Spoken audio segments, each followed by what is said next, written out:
Welcome to the Cult of Ardbeg. I'll give a few minutes, wait for people to show up in the chat. Did have some early arrivals. Let me know if the sound and video is good. And happy Friday. Alrighty. Welcome to. And that was annoying. I turned it. Oops. Hey, so let me say hello to everybody in the house. I just poured myself an Ardbeg 10. What I'm doing tonight, and I'll repeat myself a few times as people come in. So this is an open mic night. The link, I put it in the chat. I put it in the description down below. If you're a subscriber, particularly if you're a fellow whiskey tuber, you can join me.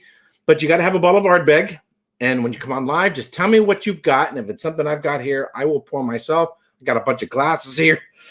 Excuse me. I got a bunch of glasses here. I'll pour myself one. And then we can talk about it and talk about our love for Ardbeg. Hey, Mark JG was the first in the house. One lost cause. Thank you very much for joining in. Donner Pass Whiskey. I will be moving up to your neighborhood within a couple of months. I'll talk a little bit more about that in a little bit. Whiskey Sipper. Thank you very much for joining in. Zach Andrews, Tom R. Thank you very much for joining in. Peter White. So what happened with there was, I have StreamYard up and then I have YouTube up. The chat on StreamYard doesn't work very well, so you got to have YouTube up and use that chat from YouTube. And I just forgot to turn the volume down. Peter White, thank you very much for joining. Hey, the Oak and Smoke Whiskey Reviews, thank you very much for tuning in. Hey, Brent, I want to talk to you a little bit offline about suggestions and stuff for your channel, just tips and stuff like that. So whenever you got the time.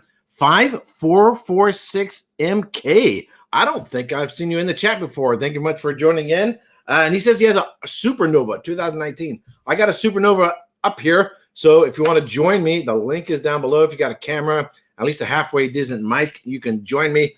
So the people joining in, I want to have as much as possible, depending on who it is, one person on at a time. So if someone comes on and someone else wants to come on, I'll chat for a while, and then I'll bring that next person on. George Kaplan, haven't seen you in a long time. Great to have you on here. I had already poured Corey Vrecken before I saw this. Awesome. Chris, Bourbon Insane, thank you much for tuning in. Chris, if you want to join in, the link is down below or in the chat. Corey Wilkinson, thank you much for joining in. So this is an open mic. Now, if I had 150 people in the chat, I might not do this. This is a little risky because unless you know everybody, and you know, because so what happens is someone joins down below, I'll see your picture, and if I know who you are, I know you're a subscriber or a fellow whiskey tuber or whatever, then I'll add you, and then just show me the bottle you got, and then I'll bring you on. I did this once before. I got this idea from Matt over at Ear Whiskey, it worked out really, really well. We did this for like 4 hours or something like that. I'm not necessarily planning on going that long tonight. Hey, Jason, Mash and Drum, thank you much for joining in. So pour yourself something, and if you, Trev Wilson, thank you much for joining in. So pour yourself something. I'm starting off with the Ardbeg 10. I poured this about 15 minutes ago, and there was a cloud of Ardbeg goodness floating right here. This would be like the perfect air freshener. Although if you smelled it all the time after I become immune to it, did you see Chewbacca? I have no idea what the hell you're talking about. Take a little sip. Starting off with the Ardbeg 10.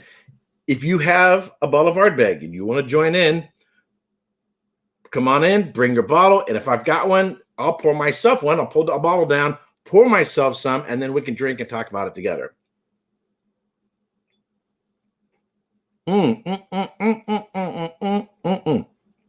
Kilted Moose, thank you much for tuning in.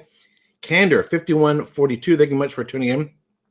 Got his first Ardbeg yesterday. Ugadal, cool. Unfortunately, can't have tonight. Had to take a painkiller from my back. Sorry to hear that. Prescription meds and alcohol is not a great combination there. Alrighty. So some people have their favorite football team, all right? Usually it's their local team. So here in the Bay Area, of course, we have the 49ers and the Oakland Raiders. I'm not a sports guy, but so people who are really, really into their favorite football team, they wear Raiders hats or 49ers hats. Sometimes they got posters and bumper stickers, and they go to the games. And they're really devoted to their team, whether or not their team is winning or making it to the Super Bowl. They're just a devotee. But some people are big fans of a football team that's not even their local team. I don't really understand that. I think in the same way, you can be a big fan, become a devotee to a particular winery, a brewery, or maybe a small craft beer or a distillery. And for whatever reason, I have really latched on to Ardbeg, as many others have as well. Hey, Jimmy Jazz, thank you much for tuning in. I need to get the Ardbeg out. Absolutely. So I've become a big fan of Ardbeg. And I'm asking myself, what is it about Ardbeg? Now, Macallan, the Macallan was my first love. Like Macallan, I've never had a Macallan I didn't like, but I don't have the same sort of connection and fandom of Macallan that I do with Ardbeg. If you guys have other different, maybe for you it's Booker's, like Bill, the whiskey dick. For him, it's probably Booker's. So if you guys have another favorite.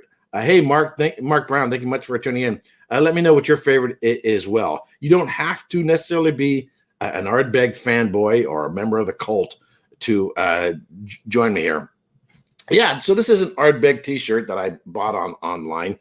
I don't have one of those hooded things, to look like you're in a cult thing like Christine and the other Cult of Ardbeg people do. I'm not a member of that group. There are a lot of different factions and splinter groups within the Cult of Ardbeg. Some people are more Ugaduian. Some people are more Corvrekian. Some people are a little bit more, for those of us who really have the stuff, Darkovian. So there's all these little sects within the Cult of Ardbeg, these little outbreak groups. And there's even a few strange Drumians, a few Drumians. So just like Christianity has Presbyterians and Lutherans and Episcopalians and Methodists and Roman Catholics, the Cult of Ardbeg has its own little sects as well,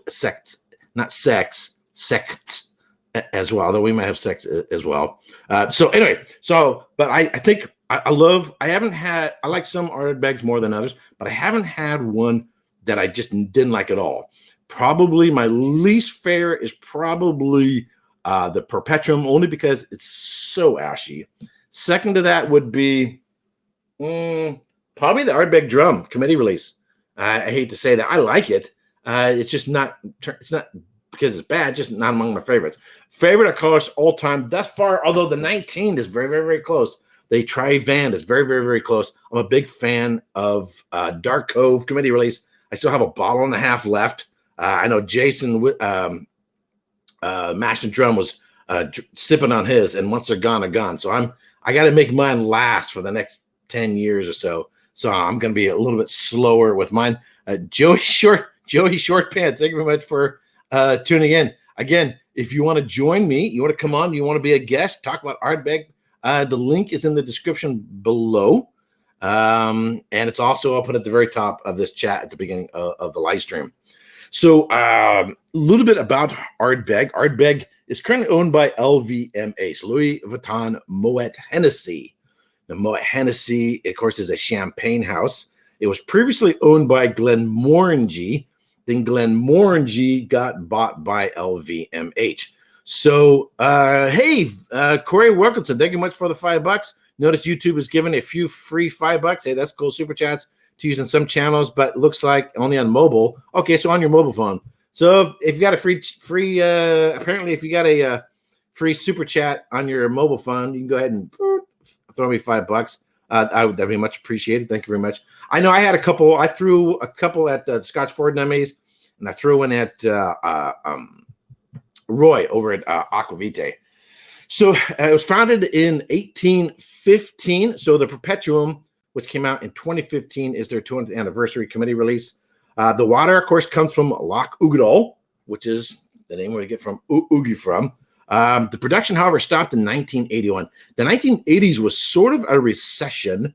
Not sort of, it really was a recession in the Scotch whiskey industry. So a lot of distilleries were closing in the 1980s. So during Prohibition, during American Prohibition, there were a lot of closings in that era. And the next big era of distilleries closing was in the 1980s. And we're now seeing a renaissance, a rebirth of distilleries, new distilleries. But there's something new going on. They're not going back to the mass production, what they were doing before, just putting out, Mark Brown, thank you very much, putting out mass quantities, but emphasizing on quality. So Ardbeg was closed in 1981. It then kind of went part-time and then resumed in 1989. By the way, it was bought by Glenmorangie in 1997. So that's sort of the history of Glenmorangie. How does the Ardbeg cult feel about independent bottlings of Ardbeg? One more time.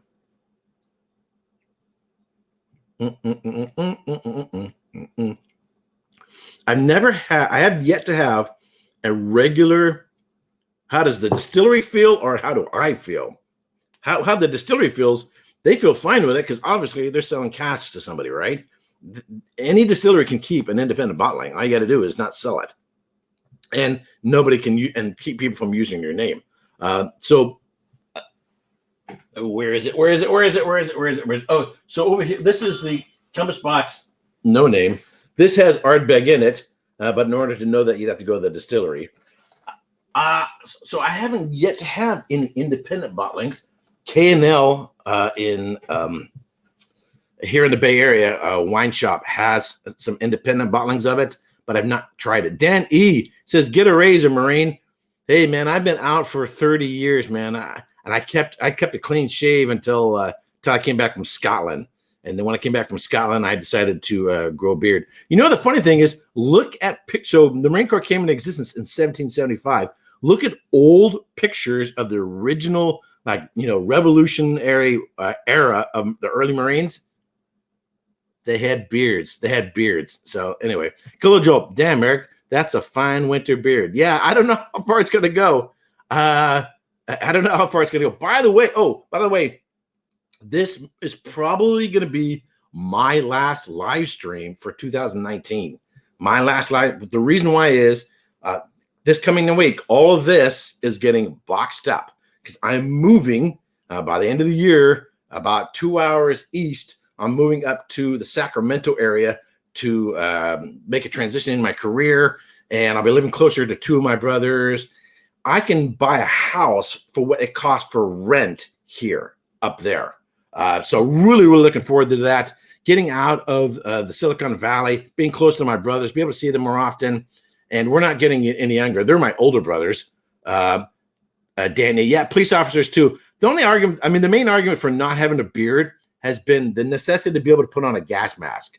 It's argued that if you put on a gas, because when you put on a gas mask, you have to have a tight seal, right here around your face, and that a beard could interfere with having a tight seal for a gas mask. And that's been the primary, other than aesthetics, primary argument for police officers not having beards. But then when police officers go undercover and stuff like that, they will grow beards. Brent says terminal beard length is a real thing. Yeah, I don't know how far I'm going to go with it.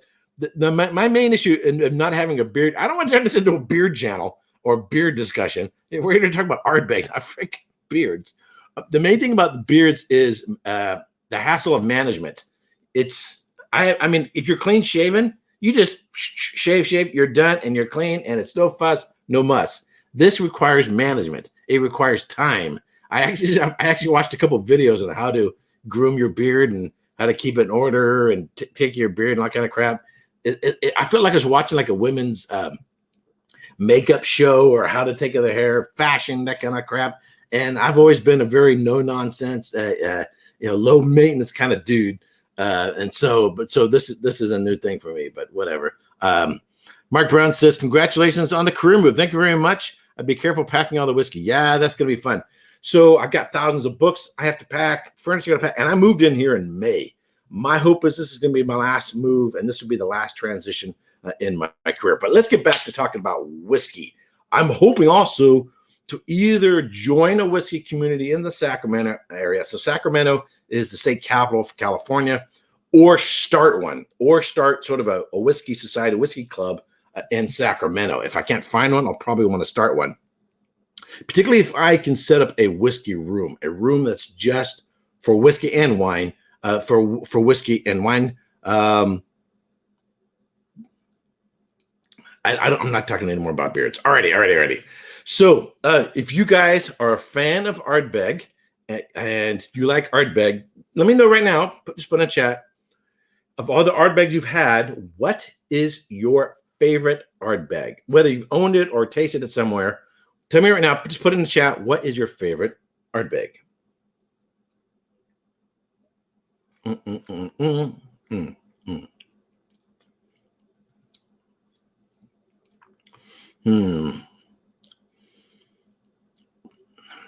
Arkenemy 1124 says, got Ardbeg 10 a few weeks ago. Love it. I get a dark chocolate covered espresso bean note. Sounds good. What other Ardbeg should I try next after 10? I would, if try something big, go Corey Vrecken. Earthquake. Try the Corey Vrecken. I mean, it's a bigger punch. It's basically cast strength, but I would try that. If you want something softer, a little sweeter, a little more chocolatey notes, try the Anoa. And the Corey Vrecken is also, I think, a fairly a good price. And the Corey Vrecken also has a little bit more of a spice note in the background as well. Is Amy in the house? Robocop, thank you very much for Corey. Robocop says Corey Vrecken. Bourbon St. Chris says our Dark Cove. That's hard to beat. Hard to get. Jeffrey Patron. Hey, how you doing, sir? Thank you much for joining in. I should say young lad. Dark Cove committee release. I hear that. Tom R likes the drum the most. I like the drum. It's the most sort of tropical, more pineapple and stuff like that. But it also, I think, it requires a little more patience to get down into it. Mark Brown says Ugadol. Can't argue with that. Kevin Mayato says Corey. Andrew Spurrow says the Bruins. I think he must be talking about something else. Most Chun says Ugadol. Bourbon saying the 23 was damn good too.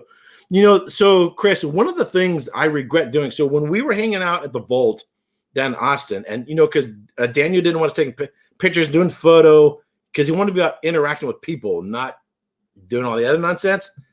I wish I had taken pictures of all the bottles I tasted, because I don't think that would have broken. I think just to keep track of what we're having. But yeah, the 23 was good too. But when you're having sample after sample after sample, it's a different context. It's more about interaction with people. I don't have a clear in my mind what it tastes for. But I'm going to be keeping my eye out for other Ardbegs, harder to find ones. The 20-something, 23, for example. Take another sip.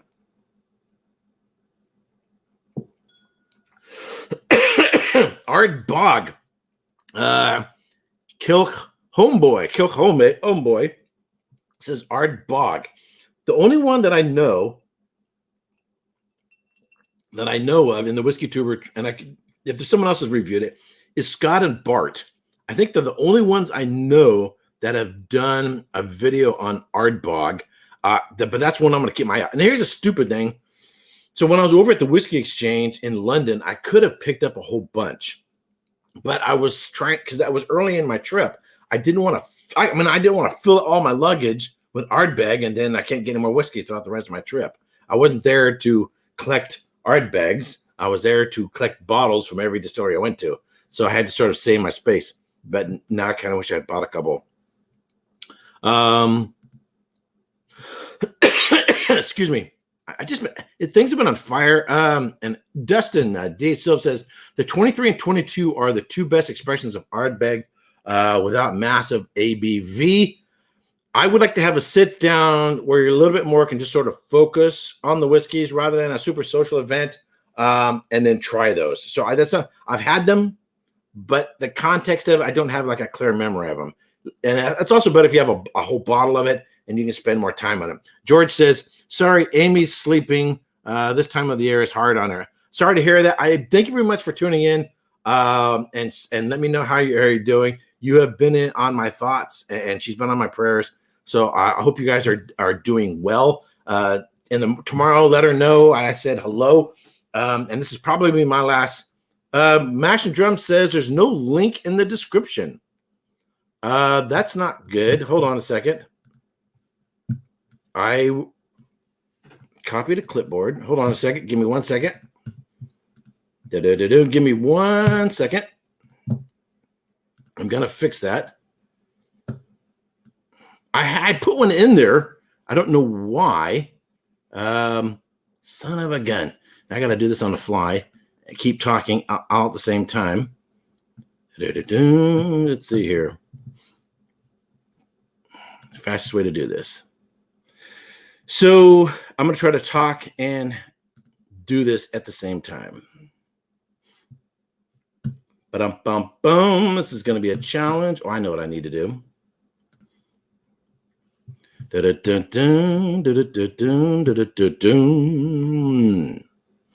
had put it in there. It should be in there. I don't know why it's not there. Shoot. There we go. Hold on. Hold on. All right. Sorry. Oh, I hate this. All right. So here's what I'm going to have to do. I'm going to put it right. There you go. So there's the link. I just put it in the chat. I don't know why it's not showing up in the description box below. It should be in there. I put it in there. So there is a link. So Jason, if you want to join in, I put it in there. I don't know why, what the issue is. And I've done this before, so it's not like my first rodeo of doing this. Here, let me finish a little bit of the Ardbeg 10.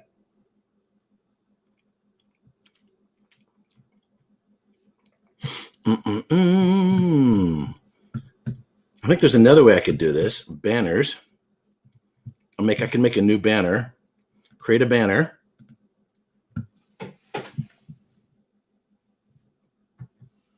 There we go.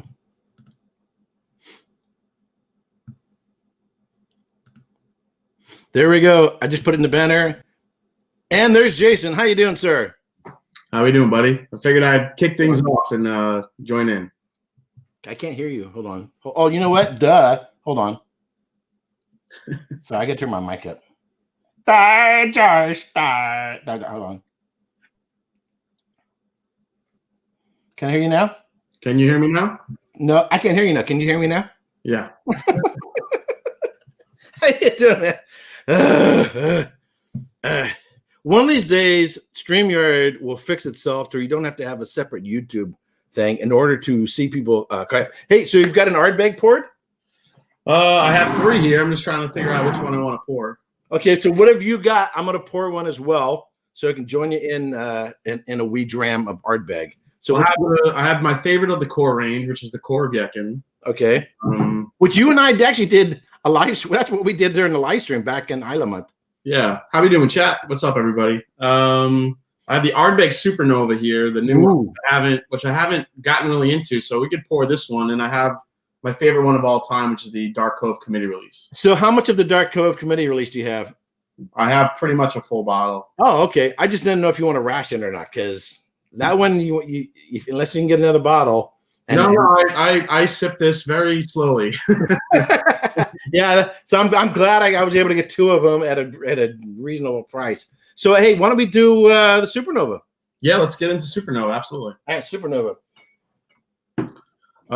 Arch Enemy was asking, do you pair whiskey with food at all? Actually, on my live stream with Scotch on the Bayou on Wednesday, Leanne had mentioned going to Ardbeg, and when she visited the distillery, they went out on the pier and they were grilling oysters, over a coal fire. Right. And what they would do is they would take the oyster and then pour a little Ardbeg. They were pouring Ardbeg Kelpie right in the oyster and then just shooting it. I'm not a fan of slimy food. Well, yeah, I mean, I know oysters can be a texture thing, but I thought if you like oysters and Ardbeg, I mean, how awesome. Hey, put Ardbeg on it. It's good, man. Yeah. I'd be willing to try it. One of the sommeliers I trained with, and we did a food and wine pairing class.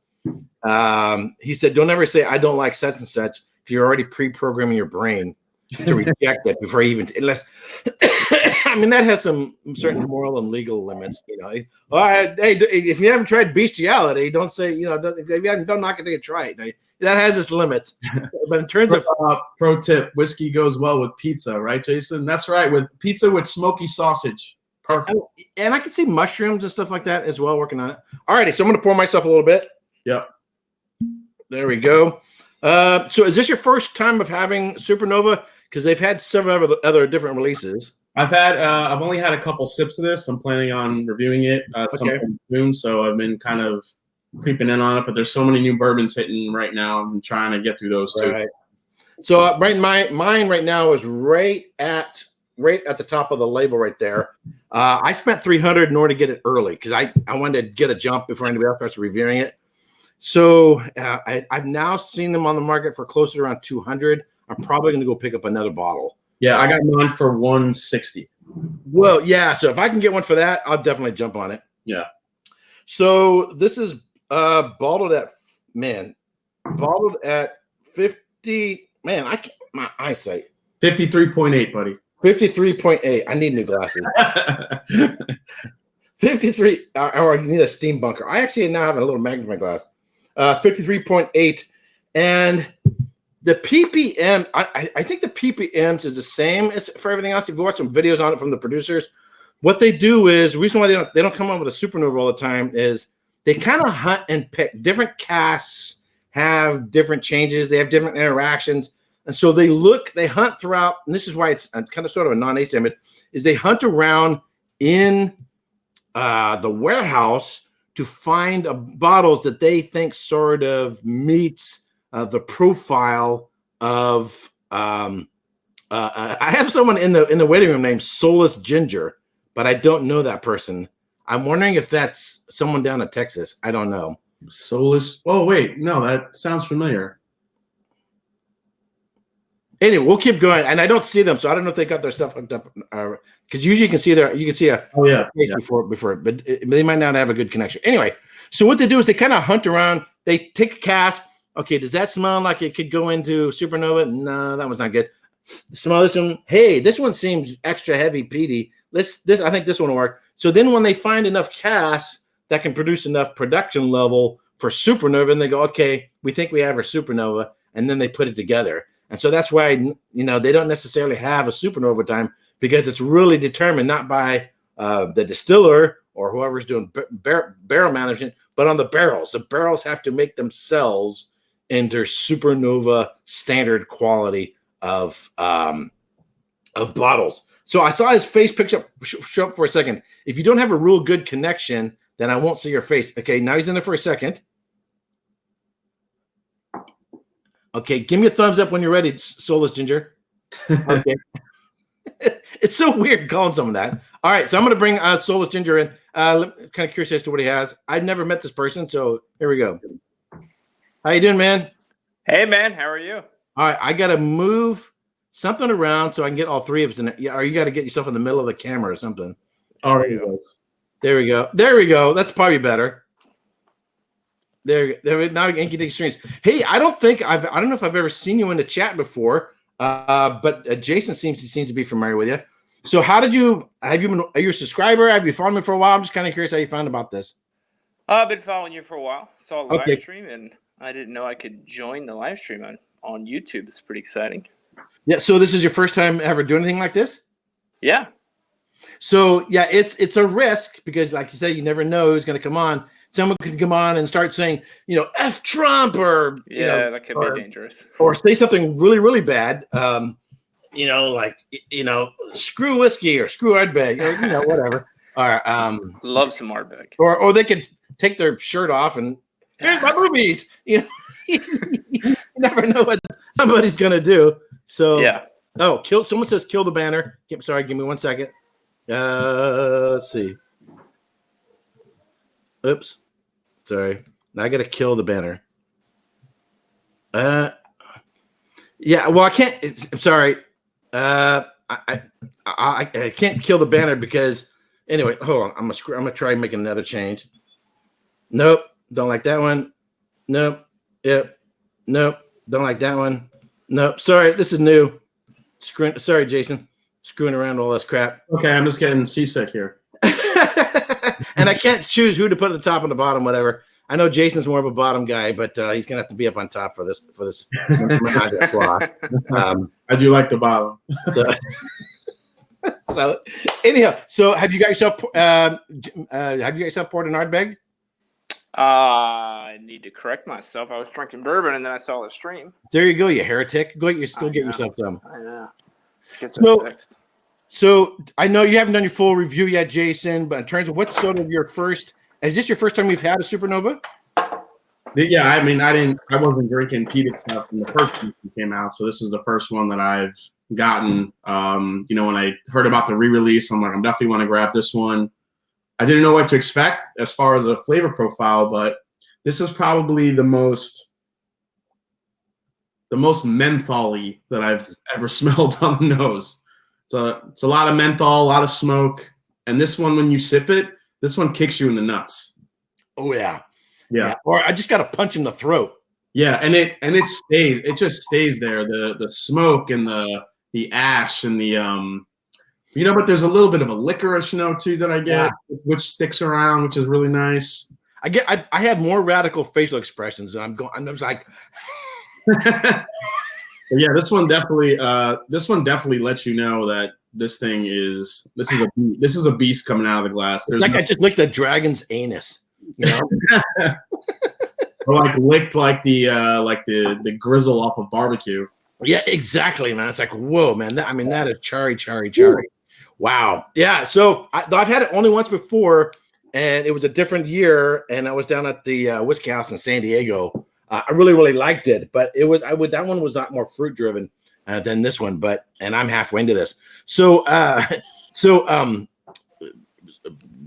not forgetting Soulless Ginger. Do you have an actual real first name? You just go with Nick. Nick will just be Nick. Okay. So what did you pour yourself? Unfortunately, all I have right now from Ardbeg is the 10. Hey, there's no unfortunate. Yeah, that's true. There's nothing important about the 10. I killed the 10 a couple of weeks ago. I had to make quarter of a bottle up, and I went through the whole thing. And I couldn't stop because once it got towards the bottom, man, it was just so much bacon. Mm. So this is my third bottle of the 10-year-old. So I like the 10-year-old, and it's probably the one I tend to recommend the most. So, but I really like it. So how long have you been into whiskeys?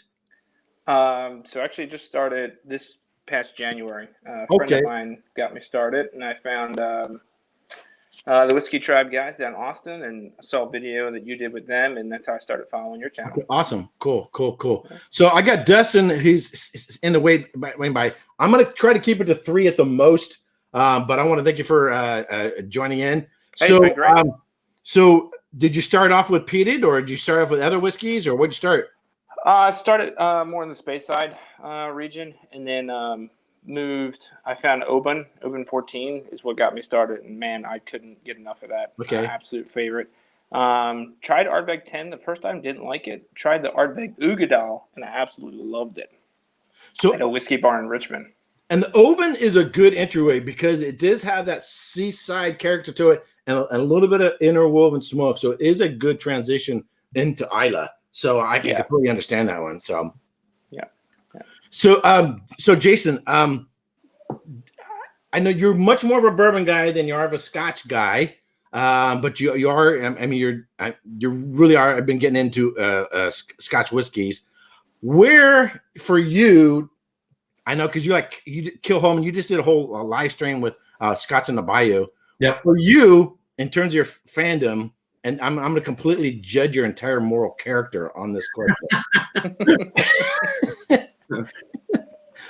In fact, I may even unsubscribe to your channel based on your answer. Oh, if my favorite's Dalmore. Yeah. Hold on, I got to remove you from the stream. Actually, I have not reviewed or tried any Dalmores. I just don't like Patterson.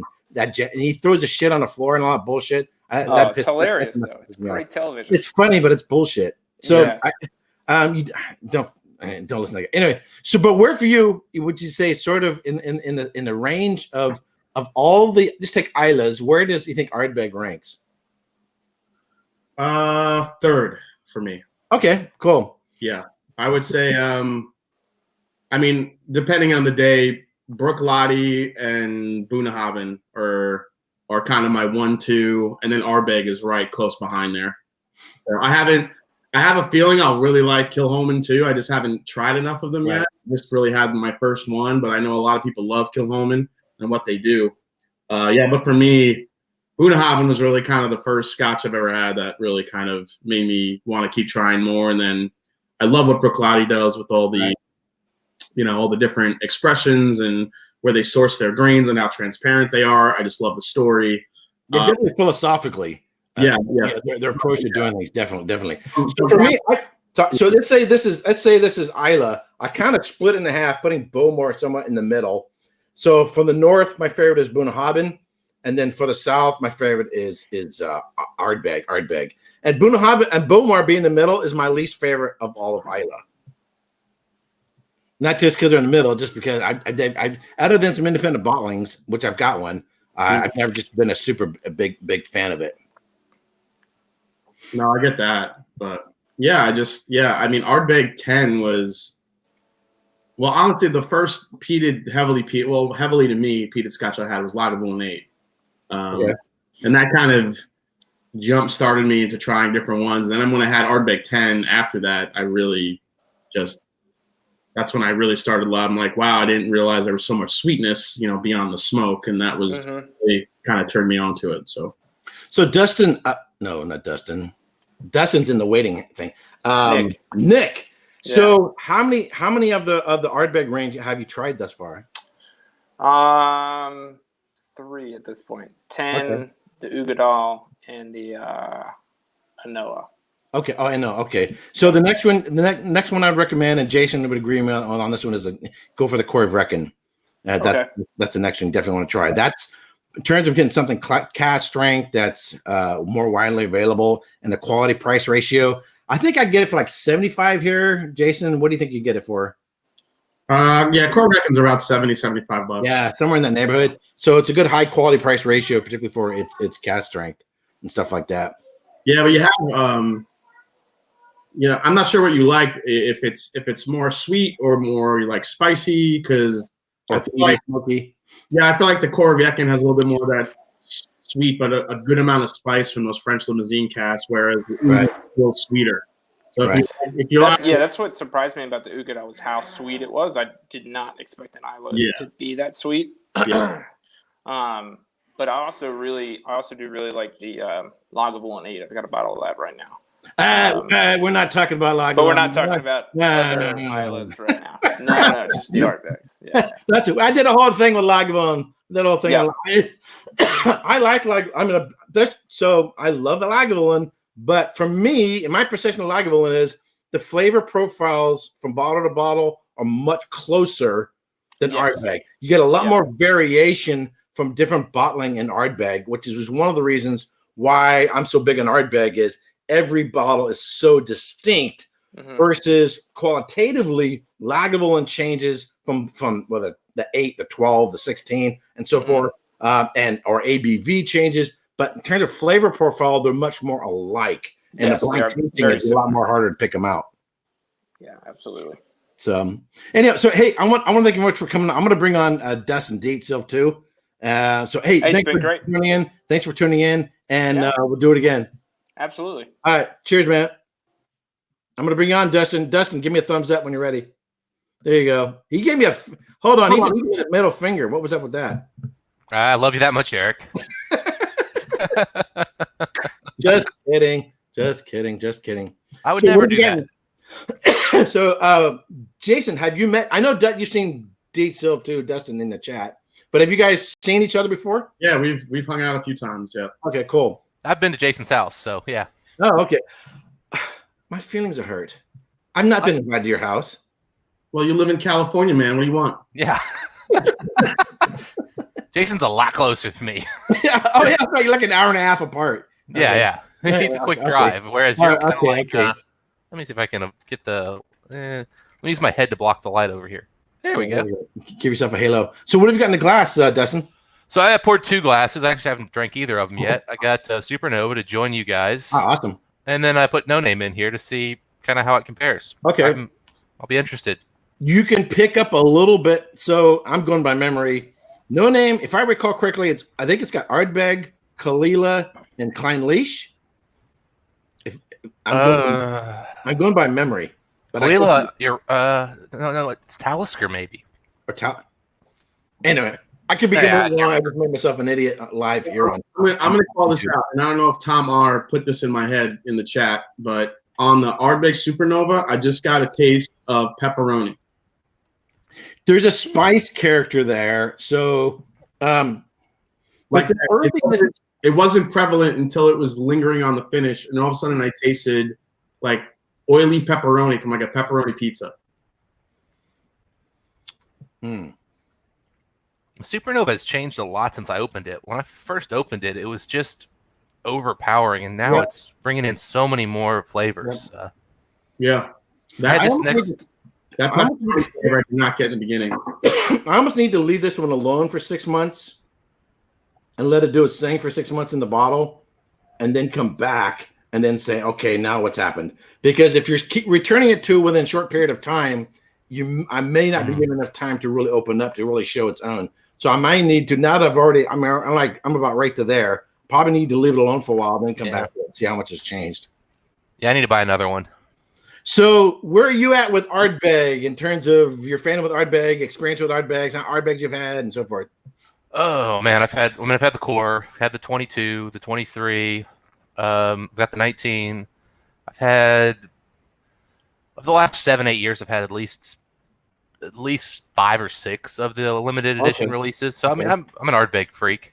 Cool, awesome. They were one I was buying back when I didn't make any money at all, and I was still like, yeah, I'll find $100. So one of the things, and I've been asking myself this all day and preparing for tonight. What is it about Ardbeg that has caught my attention? The flavors, obviously the aromas and flavors. The fact that every bottling is so distinct. It's not like, okay, the 10 tastes just like this, or Query just tastes just like Ugaval, and it's Ugadal, or they're so distinct from each other as nothing. But there is also so if you look at, I'm not a football fan, but if I was, I'd be a Raiders fan. Only because I like the icons of they have the pirate with the eye patch, and I like the silver and black. And in terms of the imagery of, and I'm admitting, I like branding, I like image, I like icons. I admit to that. I'm not, at least I'm honest about it. There is a certain imagery and persona of Ardbeg that I like as well, and I buy into it. Now, if they made shitty whiskey, then I could ignore them. I like Highland Park whiskeys, but their whole Viking stuff is freaking ridiculous. Yes. And it's an awesome distillery. I love visiting Orkney. It was a fantastic trip, but I'm not as impressed with the whiskeys as I am with Ardbeg. They're good, but I mean, so for example, I have, this is the Highland Park Ness of Brodgar's Legacy. It's a 12, which I picked up at the distillery. It tastes like the freaking 12. You're paying $10 more, and you can only get it at the distillery, and it just tastes like the regular 12. And then I tasted it with the Magnus. It's not that much a difference than the Magnus. So that their bottlings are too similar to each other. And so when you have to sell different bottles according to fancy names, logos, icons, and all that shtick, I ain't buying it. But if you got a good story and you got a good image, and I like the bottles and I like everything, I like the artistry of what Ardbeg does. If that is done well and you make good whiskeys, then I can go for it. Yeah, of course, Ardbeg's they've been putting out some young stuff in $100 bottles lately. Such Kelpie, the Drum, especially, were not great. I think that's why I wasn't super impressed with the Drum. There wasn't enough going on. It got nice and sweet, and I did like the sweetness of it, and you could taste it, especially as it worked its way down the bottle. But there wasn't enough for me beyond that, complexity-wise, that really made me say, wow, that was worth the money. It's good, but at $100 or $130 for the committee release. Yeah. I So don't know. Mark, you just confirmed that no name is Ardbeg, Kalila, and Klein Leash. So I'm very proud of myself that my brain cells are working tonight. So it looks like I got that one right. Maybe the new ones got the Talisker then. 'Cause I haven't had the new one yet either. No Name 2. I probably have. I don't. Oh, because they have different bottlings. I don't know if I have the. I probably have. Yours is the first one. The new one's like in a much fancier bottle. Oh, okay. All right. Yeah. So there's probably a difference there. So do you have a particular favorite of Ardbegs? The 23, but that's kind of unfair. Because it's so hard to get a hold of. Oh, I can get it. I just need $650. All right. How about the core range? Yeah, the Corey Vrecken by far is my favorite. Wow. I love Corey Vrecken. You're a Corby guy too? Okay. It's unfortunately it's hard to get here in Cincinnati. For some reason, only like 2 stores carry it, and they're on the complete opposite sides of town. I just hurt my jaw doing that. So I got to taste. See, I wasn't paying attention to prices. I got to taste the 22 and 23 when I was at the vault, and but I wasn't even thinking in terms of how much this thing cost. I was just thinking in terms of I've never had it before, and that was my thought. Yeah. And I liked it, but I wasn't taking notes, and it was loud, and people were busy, and plus we'd already been tasting. But and you're tasting this much, right? Because you want to taste. You don't want to be getting hammered, particularly since I was going to drive. So I had to quit an hour before we left because I was driving. But from my general impression of it, is that I really, really liked it. But eventually, once I get settled in, and I will probably twist my own arm and buy one just for shits and giggles. I will get one. The 22 is the most pure expression of the spirit of what Ardbeg used to be, back with the old stills. The 21 I've been told is terrible. I got a friend of mine who's got 5 or 6 bottles of the 21 sitting around, so I'll eventually try it. He got them for freaking he got them on clearance for like $2.25 a bottle. I hate the guy. Wow. But he's also got a handful of the 23s. So for me right now, and this it's kind of related to some stuff that Roy's been talking about on Aquavite. Once I get moved in, settled in, I'm hoping to be able to have a room just for this nonsense. Set up a place for hanging out and Whiskies and get a whole studio set up. I'm kind of cramped where I'm at right here once I get moved in. But there are, and I have this video. It'll coming up. It'll post towards the end of the year. It'll post probably like Christmas Day, and which I talk about my entire. I do a video on my entire collection of Whiskies. Right now, I'm editing it, so it's like an hour and a half long right now, in which I basically discuss I go over all my Whiskies, and there's pockets of areas that I have not studied. Canada, I want to spend more time in Japan and Ireland. I mean, I really don't. I got a couple bottles of Irish whiskey, and that's it. So in 2020, I'm planning on filling in those areas of experience and touring. Maybe not this next year, but the year after that is actually going to Ireland and visiting 20 distilleries or so. So that means if I need to focus on studying those regions, that means I'm not buying everything else everything else. I don't need to expand my bourbon collection. I don't need to expand anything else. I need to focus on just working on those areas. The one exception, other than those areas that I'll be focusing on, will be anything that Ardbeg puts out in 2020. I'll grab it. Yeah. Anytime Ardbeg puts something out, I buy it pretty much. Yeah. Which is sort of here's sort of the downfall. Let me hear what you guys think. The downfall of becoming such a devotee is, can you become blind because can you become blind to it because you're such a fanboy to where you overestimate its quality just because you want to like it? I feel like I'm not that biased, but then again, I'm biased of myself, so maybe I'm wrong. Right. Or more than willing to spend too much money, and I already know I'm guilty there. To spend too much money, you buy it because it's Ardbeg, even though it's costing too much freaking money. Yeah, that one I am very guilty of. I mean, I was at a tasting with some friends. This may have been the worst whiskey we drank that night. The Trek Van was the worst? It may have been, and it was not the cheapest whiskey there by any stretch. The majority were more expensive, but it was definitely a distant last. Well, I just say I love that one. I like it, but I'll tell you what. Next to those others, I mean, we put it next to some much older peated whiskey, and we put it next to some younger peated whiskey.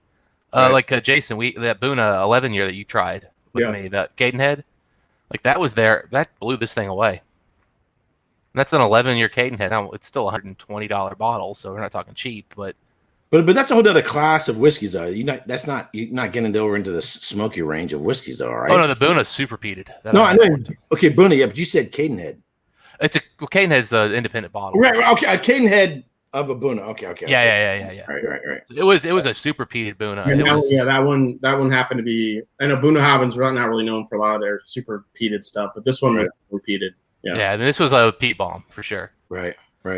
Like we put that next to say like Lafroy 25 year, which is a $500 bottle. This is $300. There's a pretty big gap there, obviously. Right. But I tell you, with that Lafroy, it's just on a whole other level. Right. And I do mean, in fact, it's 2 levels above this. And so it's the mouthfeel. It's the creaminess. So Dustin, have you been over to Scotland? No, I haven't done that yet. That's on my list for sure. Okay. Yeah, because the summer where you're throwing so much money at buying bottles, if you spent less on bottles, you could actually spend that money on taking a trip and actually getting over there, which I think it'll radically change your perception and appreciation. It'll enhance so much your appreciation of Scotch whiskey because of the memory. It's kind of like you really, if an ex-girlfriend reminds you of this song or that wine or whatever, there are other connections to the whiskey other than just what's in the glass. And that's what happens. So when I'm doing my videos and I'm editing the photography and all that, and then I'm talking about the whiskeys and I'm sharing it, I'm sort of reliving my trip to Scotland when I'm creating my videos. And even if you're not creating videos, if you've sort of been over there, you have sort of another connection to the whiskeys that it sort of brings back these memories. And I know, Scotch and Baia, I know she definitely would probably totally agree with that and totally go along with that as well. I keep hearing that from everybody. So you're definitely not saying anything new for sure. That's a pretty popular view. We all know Dustin's just going to end up at Springbank and just spend the whole trip with sleep. Yeah, I'll be like, so guys, can you ship over a couple cases? There you go. That's legal. It's no problem. Yeah.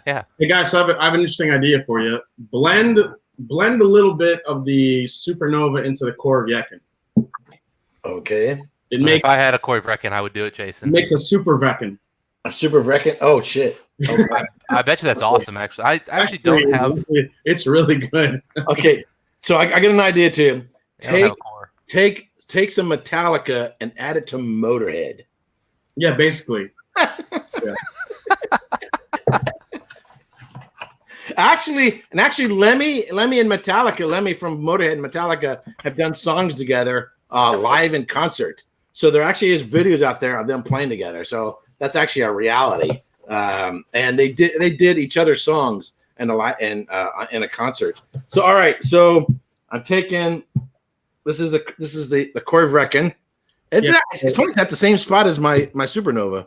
Yeah. So you want to do what I just did is I had more Korvyekin in the glass and I added, probably maybe a quarter an ounce to it and then mix it together. So we go 50-50 or what? A little bit more Korvyekin than Supernova. Okay. Doing some mad scientists here. Can I do this without spilling? Okay. Well, I don't have that, Jason, so I'm going to try putting the Trayvon in the Supernova. There we go. That's going to be like a smoked pineapple bomb. I can do the same. All these bottles are going to be piled up here in front of the camera here. Dark Cove committee release. I don't mix this with anything. No, definitely not. That Dark Cove is on a whole different level, and it's so different too. Oh, it's so good. It's so good. I wish I hadn't drank my bottle. Tom R says, "What would be the best Ardbeg to mix with eggnog?" I'm guessing, and I wouldn't do it, but I'm guessing if you want something that's more rum, because like rum and eggnog, right? Oh yeah, rum. That's actually a really good idea. Yeah, so if you're gonna have rum and eggnog, which is what I like to have with eggnog, with a little cinnamon, a little bit of cardamom, then I would go Ardbeg Drum. But I'll think about it. But if I did, it'd be in very small portions. But I don't want to. I don't want to put any eggnog. I don't want to put Coca-Cola, eggnog, or anything else in my freaking Ardbeg. I might do with Ardbeg 10, something that's a little more less expensive and easier to get. My drink of the summer was mint julep with Ardbeg. Mint? Oh, interesting. Instead of bourbon and the mint julep, I was using Ardbeg and making like a smoky julep. It was delicious. Interesting. I get like chocolate and coffee on the Corey Vrecken. That might be actually a good thing with some eggnog to sort of give it a different profile. Yeah, Corey Vrecken does have the spice, so that might be good with eggnog if you're going to spice it up with cinnamon and nutmeg. But. Yeah, but I just get that coffee note. That's the first whiskey I ever had that it gave me coffee. Was Corey Vrecken. Jason, this is freaking awesome. Wasn't that great? I think on the palate, I'm talking about texture. I think the Supernova is a bit harsh texturally. It is. You can almost chew on it. You almost feel like afterwards you need to get a toothpick and pull the chunks of peat out from in between your teeth or something like that. Like Supernova gives me the same effect. Like you ever smoke a cigar and you wake up the next morning and your throat just feels like it's clogged. Yeah, it's a kind of after character to it. And so Supernova gives you like a throat clog. That sounds nasty, but that's what it does. Right. So, which is why I'm kind of saying, I probably want to sit on the Supernova, see if it chills the hell out, and come back to it about 6 months or even a year, and then see if it's become smooth out a little bit. Because texturally, this what I got here, almost a 50-50, Corey Vrecken. I texture like that, and yet it still has sort of an intensity of the smoke and peat. But it's much more interwoven. And it's got a little bit more sweetness to it now. Yeah. So I totally agree with you. Yeah, I love the that kind of that licoricey ash and that barbecue type feel to it on the Supernova, and that heaviness is just a little bit now rounded out from the spices of the Corey Vrecken. It's just really nice. Dude, we send an email to Ardbeg. Say, hey, you need to put these two together. Put these. Wow. No, I haven't had that bottle, but if you two have, Joey Short Pants in the chat says, how does the Dark Cove standard release compare to the committee release? It doesn't. He has a chance to buy a bottle of the standard. The standard's very good, but they're completely different whiskeys, and it's weird to say that. Like Drum, I actually think the standard's better than the committee release, but with the Dark Cove. The Dark Cove committee release, the creaminess on the mouthfeel with that higher ABV is just totally makes the difference. At 46%, it just doesn't drink like the same whiskey. It's good. And You'll love it. Tom R asked if in your Blendageddon,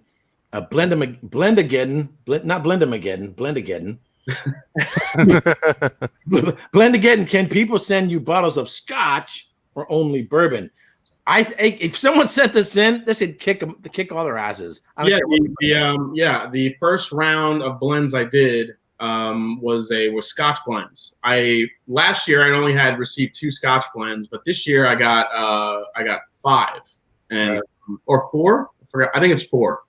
And Jason Coates, who's normally in the chat, he ended up being the winner. He blended a really beautiful Scotch blend.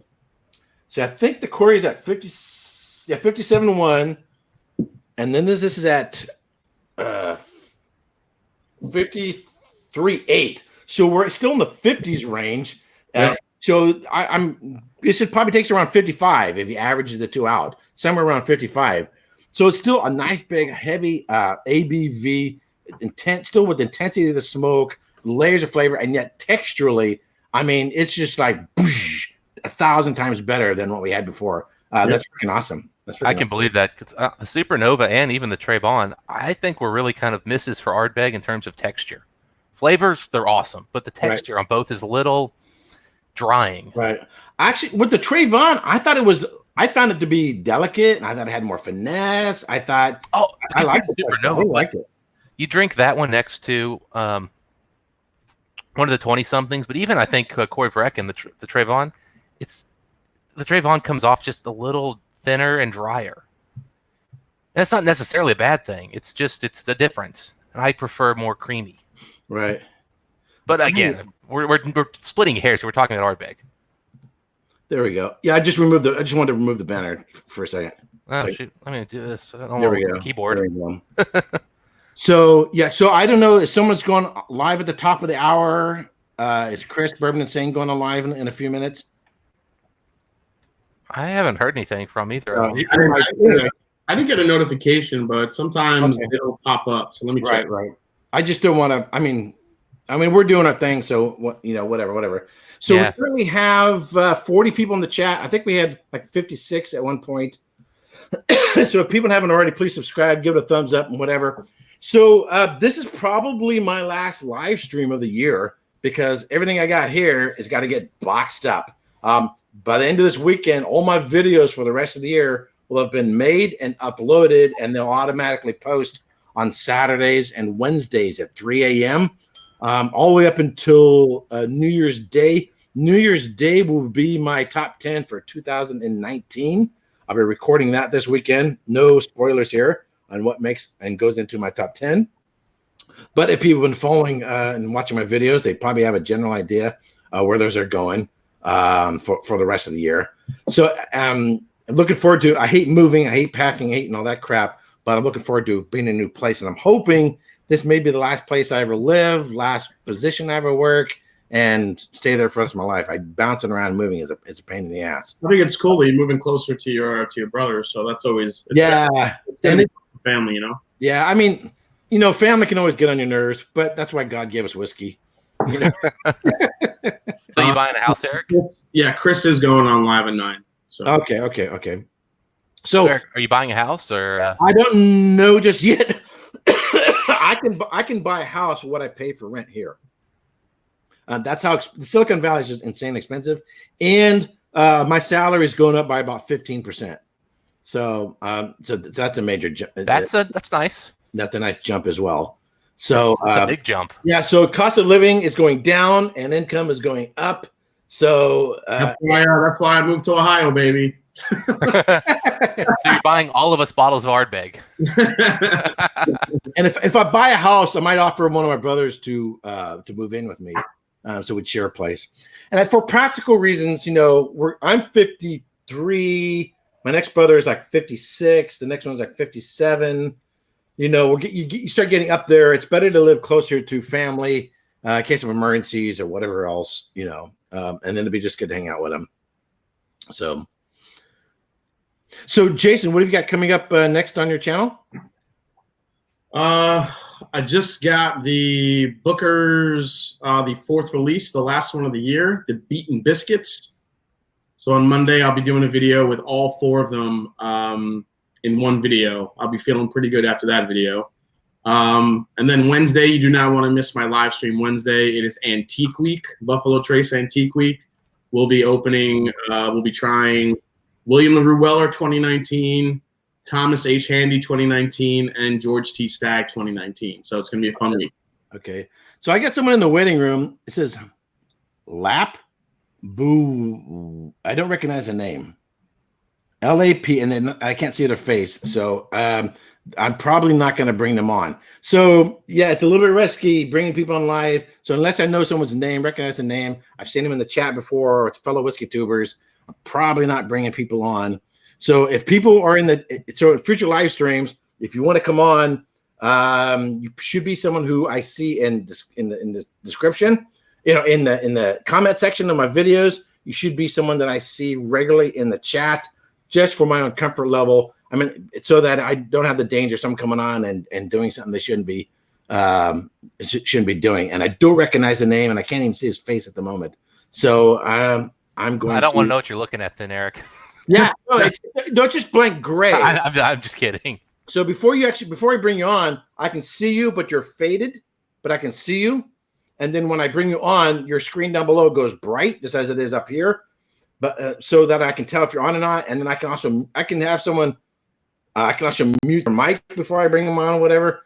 So for safety factors, I love doing this open mic. I like doing this. It's a lot more interesting than me just being a talking head, but it's a little bit risky. And while my channel is relatively still small, I'm under 4,000.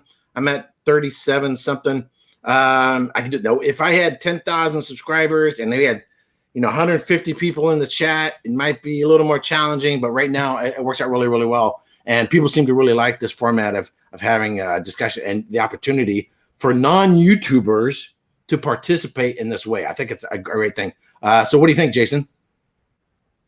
Of what? I know. Well, I just got your chat, and I think I'm going to ask him something. And he's going to be like, what? No, I heard you talking about the open mic night. I do like the idea, but yeah, you just have to kind of be a little bit, you're never going to jump in. But I actually wanted to ask you: do your brothers drink whiskey with you? Would we see them on an upcoming video when you want to? So it's funny. So one of my brothers, we've traveled. I take him out to the wine country. We've been to Napa, Sonoma, Livermore, Lodi, the Sierra Foothills. Sacramento is near the Sierra Foothills, and there's wineries up there. So I've taken two of my brothers up there. And so family events, Thanksgiving, right? Some people bring a turkey, people are bringing this. Nobody brings wine because I'm bringing wine and I bring my own glasses.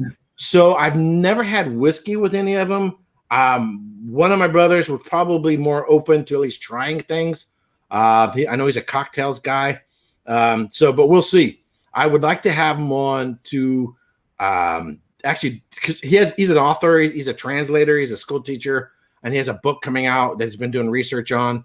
So I'd like to have him on to talk about his book. He's a German to English translator and also teaches German to English and French.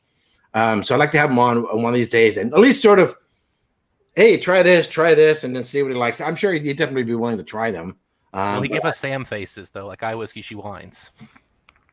But I know. Oh, wait a minute. He did mention that he's tried Glenmorangie. He didn't tell me whether he liked it or not. They did try that. I think it was probably the original. That's a good starter for sure. Yeah, that's a good starter. So I actually really enjoyed the Glenmorangie, the Quinta Reuben. I thought it was pretty delicious. Yep. Yeah. Oh yeah. The 14 year yet? No, I did see it. It did start hitting Ohio, so I did see it. I mean, it's the same price as the 12, and I think it's that 5% better, and for no increase in price. Heck yeah. Okay, cool. All right, guys. Well, I'm gonna jump off. I'm gonna wrap this up. Hey guys, thank you for joining in, and I will still be in your chat. So you'll still see me on Wednesdays on your chat. I'll still be able to join in because I can do that, even if everything's in a freaking box. I can do it with my phone. Even if my computers or anything is moving and I haven't got anything unpacked, and my videos will still continue to post. I just won't be necessarily set up like this probably until January. But in the meantime, I'll still see everybody in the chat. And I actually kind of look forward to taking sort of a break. It's a big time to take a break from doing all this stuff. And by the time I come back in January, I'll be ready to do Texas Whiskey Month, hopefully at the beginning of the new year. So if I don't talk to you face to face like this, have a happy Thanksgiving, Merry Christmas, Happy Hanukkah. And enjoy it. Good luck with the move. Hope everything moves safely. No bottles are broken. Cheers, man.